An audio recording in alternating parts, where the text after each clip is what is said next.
Hey, it's Caroline Balderston with the Coaching on the Go for you.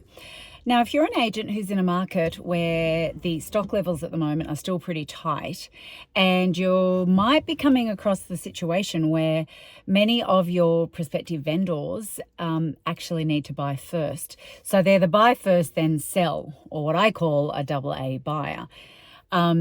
If that's a situation for you, you might be coming across the particular challenge where how do you make sure that you're the listing agent once they purchase? Because typically, agents will really work closely with their buyer sellers, and sometimes whichever agent they buy through, the prospect feels that it's just natural to then list their property for sale with them. So what we have to look at is how you can create and play the intercept. That's right. It's time for you to intercept that situation, because the probability that you will have the right property for them, or that they will have the budget for the properties that you do have that fit with their buyer brief, are pretty low. You know, if you've got 15 buy then sells that you're working with at the moment, there's every chance that you might only have the right listings for 3 or even 5 of them tops. So how do you intercept the rest of them?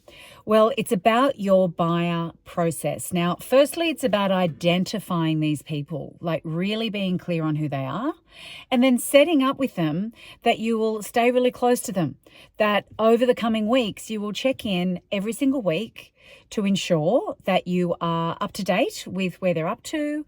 You will definitely keep them abreast of anything that's coming to market or off market through you or through your office.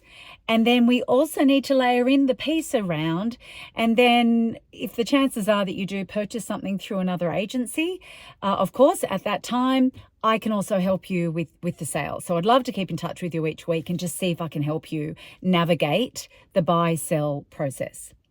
Now that's setting up the expectation, which is step 2. So number 1, identify them. Number 2, set that expectation. Number 3, follow through. Meaning you really need to block out, and my best practice, my recommendation is Saturday afternoon, you check in with all of your buy then sells or your double A's, whatever you categorize them as, whatever your categories are.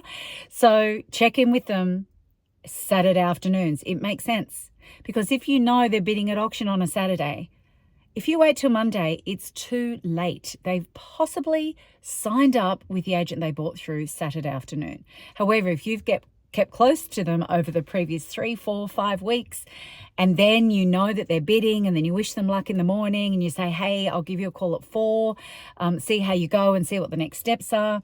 If you haven't been able to get in there yet to have a full listing discussion, you must intercept so that you at least get a shot. So 3 steps to that: identify, set expectations, follow through weekly. That should be enough to help you get a little bit more than what your ordinary fair share would be of these types of buyers. Okay, I hope that is helpful, gives you something to work with, and I look forward to seeing you with another insight in my next Coaching on the Go. Bye for now.